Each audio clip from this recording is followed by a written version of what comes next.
बिस्मिल्लाहिर्रहमानिर्रहीम। अस्सलाम वालेकुम। आज आपके साथ शेयर कर रही हूँ अफ्तार स्पेशल रेसिपी।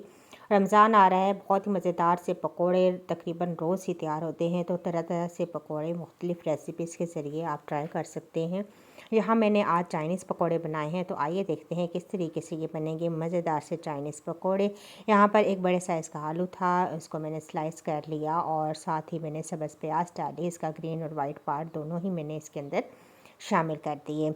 बंद गोभी है, ये भी तकरीबन आप अपने हिसाब से जितने आप पकोड़े बनाना चाहते हैं उस हिसाब से शामिल कर लें।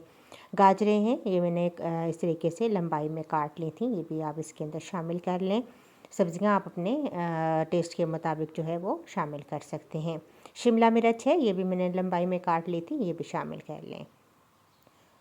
तो यहाँ पर अब मैं स्पाइसेस ऐड करूँगी। नमक मैंने डाला है हाफ़ टी स्पून, काली मिर्च का पाउडर है half tea spoon, chicken powder है तकरीबन 1 टीस्पून से बहुत अच्छा टेस्ट आएगा। यहाँ पर सफ़ेद सिरका है, तकरीबन 2 टेबलस्पून के करीब आप डाल दें।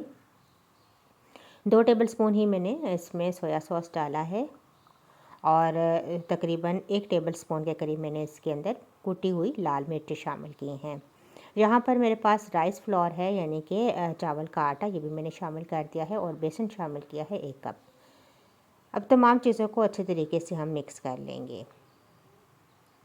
थोड़ा थोड़ा पानी ऐड करेंगे और हम मिक्सचर तैयार कर लेंगे।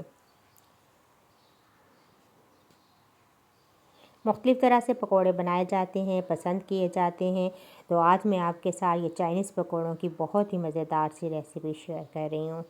चाइनीज़ पकोड़ों में सोया सॉस और सफ़ेद सिरका, काली मिर्च, ये अहम इंग्रेडिएंट्स होते हैं, तो ये आप लाजमी शामिल करें।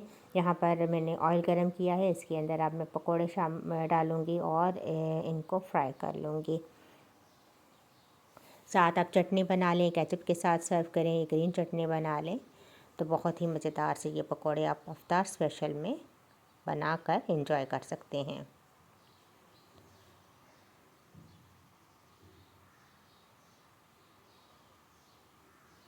बस दोनों साइडों से अच्छे से क्रिस्प होने तक आप पका लें। ये देखिए कितने ज़बरदस्त पकोड़ों की लुक आई है और कितने ही मज़ेदार और क्रिस्पी लग रहे हैं। तो रमज़ान स्पेशल में चाइनीज़ पकोड़ों की रेसिपी आपके साथ शेयर की, कैसी लगी मुझे ज़रूर बताइएगा, फ़ीडबैक ज़रूर दीजिएगा। इंशाल्लाह एक और बहुत ही मज़ेदार सी रेसिपी के साथ दोबारा हाज़िर होंगी। अल्लाह हाफ़िज़।